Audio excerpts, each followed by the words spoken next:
Hello friends, good morning. Welcome back to my channel Susmita's time story. আশা করব সকলেই ভালো আছো আর আমিও ভালো আছি। ঘুম থেকে উঠে প্রথমে এই যে অল আউটটাকে খুলে নিলাম, কারণ বোর্ডে রাখলে মিষ্টি নিয়ে আবার ওস্তাদি করবে। তাই অল আউটটাকে খুলে জায়গায় রেখে এখন এই যে পর্দাগুলো ঠিক করে দিচ্ছি। আজকে দেখছি বেশ বৃষ্টি কাটিয়ে একটু রোদের দেখা পাওয়া গেছে। জানি না তবে কতক্ষণ পর্যন্ত রোদ থাকবে, দেখা যাক। আর এই যে রোদ উঠলো না কেন, কী যে গরম শুরু হবে সেটা ভেবেই এখন ভয় লাগছে আমার। তো যাই হোক, কী আর করা যাবে। এখন মিষ্টি তো ঘুমিয়ে আছে দেখতে পাচ্ছ। আর কদিন যেহেতু বৃষ্টি হচ্ছিল আর কি, ঝড় ঝোড়ো হাওয়াও দিচ্ছিল, তো বেশ ঠান্ডা ঠান্ডাই লাগছিল। তো সেই কারণে ওই যে হালকা পাতলা ওই ব্ল্যাঙ্কেটটা বাইরেই থাকে যেটা, সেটা আবার গায়ে দিয়ে ঘুমিয়েছিলাম মামি দুজনেই। তো তারপরে এখন ও সেটা গায়ে দিয়েই ঘুমিয়ে রয়েছে।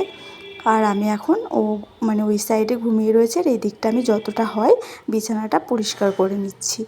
ও উঠলে শুধু ওই ব্ল্যাঙ্কেটটা ভাঁজ করলেই হয়ে যাবে। তো চলো, এখন থেকেই তোমাদেরকে সাথে নিয়ে আজকের ব্লগটা শুরু করলাম। আশা করব ভালো লাগবে। ভালো লাগলে অবশ্যই চ্যানেলটা সাবস্ক্রাইব করে দেবে। কেমন লেগেছে কমেন্ট সেকশানে কমেন্ট করে জানাবে, আর একটা লাইকও করে দেবে, কারণ তোমাদের করা একটা লাইক আমাকে নেক্সট ভিডিও বানাতে অনেক অনেক বেশি মোটিভেট করে। তো বিছানাটা গুছিয়ে এবার ঘরটা ঝেড়ে নেব। ঘর ঝাড়ার আগেই তো এই যে জানালাগুলো আমি পরিষ্কার করে থাকি, এটা প্রতিদিনই। তো সেটা আর তোমাদের সঙ্গে শেয়ার করা হয় না, তবে আজকে সেটা শেয়ার করে দিলাম। আর এই যে ফুল ঝাড়ুটা কিনেছিলাম আগের দিন, ফুল ঝাড়ুটা জানো তো বেশ ভালো, খুব সুন্দর ঝাড় দেওয়া হচ্ছে এবং পরিষ্কারও হচ্ছে। আমি ভেবেছিলাম হয়তো ওই হালকা যে ধুলো টুলোগুলো থাকে সেগুলো যাবে না এতে, কিন্তু দেখছি যে না, বেশ পরিষ্কার করে ঝাড় দেওয়া হচ্ছে। তারপরে জানালাটায় যে ঝেড়ে নিচ্ছি, সঙ্গে গ্রিলগুলোও ঝেড়ে নিচ্ছি। আর গাছগুলোতে কাল থেকে জলও দেওয়া হয়নি, বৃষ্টি হচ্ছে বলে কয়েকদিন জল দিইনি। তবে মাটি ভিজা ভিজাই রয়েছে, তাই আজকেও আর জল দেব না, আর স্ল্যাবটাও আজকে ধোবো না। তো কালকে দেখা যাক। আবার একদিন পর পর, এখন ঠান্ডা ওয়েদার হলে বা বৃষ্টি হলে গাছগুলোয় জল দেওয়ার প্রয়োজন পড়ে না, কিন্তু এমনি রোদ গরমে না প্রত্যেক দিনই জল দিতে হয়। সকালে না দিলেও বিকেল বিকেল করে আমি দিয়ে দিই গাছগুলোতে। যাই হোক, তারপরে জানালা দুটো ঝেড়ে এখন এই যে এই টেবিলটাকে একটু পরিষ্কার করে নেব। আর টেবিলের উপরে যে ঝুড়িটা ছিল, সেখানে এখন ঝুড়িটাকে সরিয়ে এখন জলের বোতল সঙ্গে গ্লাস আরও 3-4টে জিনিস থাকছে, তাই ওই ঝুড়িতে আর আটবে না। তাই কারণ সেই জন্য একটা ট্রে বের করেছি, কারণ এখন যে গরম পড়ছে সব সময় জলের দরকার। বিশেষ করে আমি তো কি বলবো, ঘরে থাকলে সারাদিন আমাকে জল খেতেই হবে। তো গরমে যত পারা যায় বেশি জল খাওয়ার, তো সবসময় একটা গ্লাস আর জলের বোতলটা দরকার পড়ে। তাই গ্লাসটা সবসময় হাতের কাছেই রেখেছি, তাই জন্যই ট্রেটা আরও বের করা। তো যাই হোক, এভাবে এখন মুছে এইরকম করে এখন সাজিয়ে নিলাম। তারপরে টেবিলটা ভালো করে ডাস্টিং করে নিচ্ছি।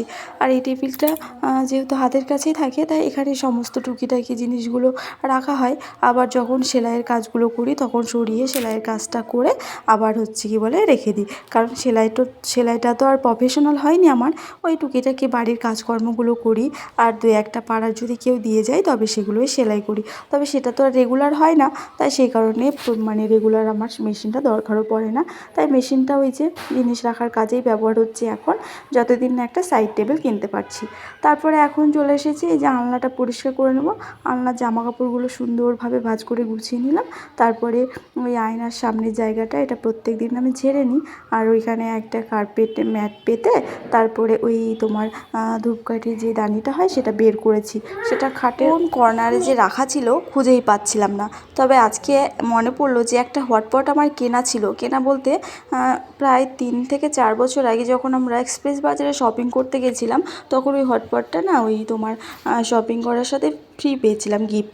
তো সেটা তখন আর ইউজ করিনি বলে খাটে রেখে দিয়েছিলাম। তো সেটা খুঁজতেই যখন একে একে জিনিসগুলো বের করছিলাম, তখন ধূপদানিটা হাতের কাছে পেলাম, তাই সেটাকেও বের করে নিয়েছি। আর হটপটটাও খুঁজে পেয়েছি, চলো তোমাদেরকে একটু পরেই দেখাচ্ছি। তার আগে এখন এই যে ঘরটাকে ঝেড়ে নেব সুন্দর করে, তারপরে ঘরটা মুছে নেব, তারপরে করব হচ্ছে স্নান। আর এখন বেশ 1 সপ্তাহ বা 10-12 দিন থেকে প্রায় তোমার সকালে করেই স্নান করে নিচ্ছি সকালের দিকটায়।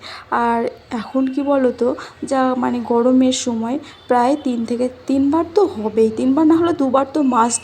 মানে সকালবেলায় স্নান করে নিলে আবার রান্না বান্না করার পরে গা হাত পা ধুয়ে নিই, আবার সন্ধ্যার সময় রুটি ভাজার পরে এরকম 3 বার করে গা হাত পা ধুতেই হয়। মানে নাইটি কাচতে হয়, চেঞ্জ করতে হয়, কারণ এত পরিমাণে ঘাম হয় আর তোমার গরম এতটা লাগে। তো যাই হোক, এখন সেই রুটিনটা আবার শুরু হলো, প্রায় অলরেডি শুরু হয়ে গেছে 2 বার করে।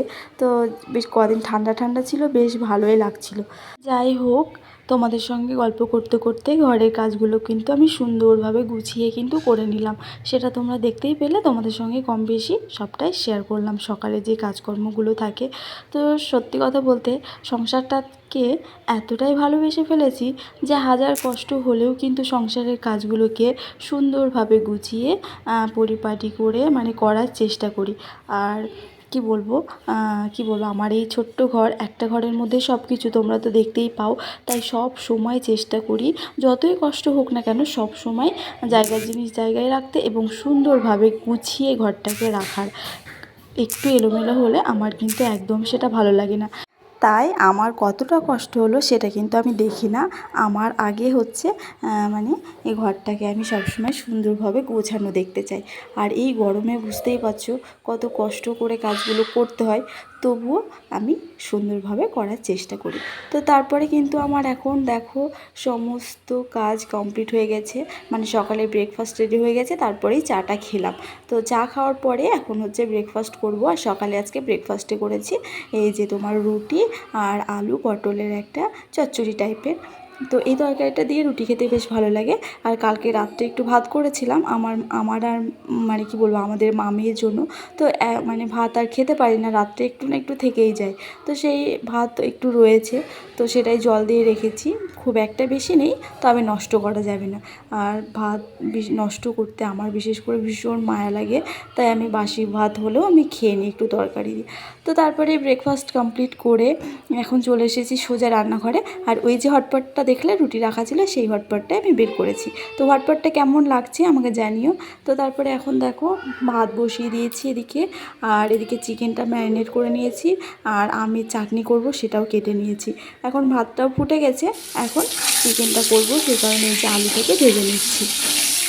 আর আজকে যেহেতু রবিবার, সারা সপ্তাহ চিকেন না খেলেও কিন্তু রবিবারটা মানে কী বলবো, একটু চিকেনটা খাওয়ার জন্য মনটা কেমন করে। তবে আমাদের যা মানে সংসারের পরিস্থিতি, সংসারের অবস্থা, মানে যেরকম পরিস্থিতি আমাদের, প্রত্যেক দিন মানে চিকেন খাওয়া বা মাছ খাওয়া এটাই কিন্তু আমাদের পক্ষে সম্ভব হয়ে উঠছে না। তাই সারা সপ্তাহে না খেলেও একদিন অন্তত খাওয়ার চেষ্টা করি। বিশেষ করে আমাদের জন্য না হলেও মেয়েটার জন্য। মেয়েটা চিকেন খেতে একটু বেশিই ভালোবাসে। তো এইদিকে চিকেন বসিয়েছে আর এখানে আমের চাটনি। তো যাই হোক বন্ধুরা, এখন প্রায় 1টা 10 মতো বাজে।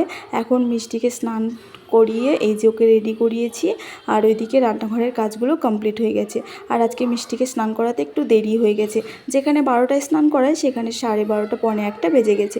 তো যাই হোক, চলো রান্নাগুলো তোমাদের সঙ্গে একবার শেয়ার করে নিই। এখানে আছে ভাত, আর এই যে আমের চাটনি। এখনকার আম যা টক, কতটা পরিমাণে গুড় দিয়েছি আর গুড় দিয়ে করেছি, তবু কিন্তু টক টক লাগছিল। আর ওই যে দুপুরে রুটির তরকারি ছিল, আর এই হচ্ছে চিকেন। তো এই ছিল আমাদের রবিবারের সিম্পল লাঞ্চ মেনু। তো চলো এখন হচ্ছে মিষ্টিকে খাওয়াবো, তারপরে তোমাদের দাদাভাই স্নান করছে, স্নান করে আসলে আমরা খেয়ে নেব। আর মিষ্টিকে এখন 1টার মধ্যে খাইয়ে ঘুম পাড়াবো, আর আমরা ওই 2-2:30টার দিক করে খেয়ে নেব। তো এই যে মিষ্টির ভাতটাও বেড়ে নিয়ে চলে এসেছি। এখন হচ্ছে মিষ্টিকে আমি ভাতটা মেখে বলছি দে, আমি তোকে খাইয়ে দিই। ও বলছে না মা, আমি নিজেই খাবো। তো যাই হোক, বুঝতেই পারছো ও এখন দেখো। আর তোমাদেরকে কিন্তু অনেক কথাই বলছিল, যেটা আমি তোমাদের সঙ্গে না শেয়ার করিনি, কারণ বাইরে একটু আওয়াজ হচ্ছিলো, সবাই কাজ করছিলো তো তাই।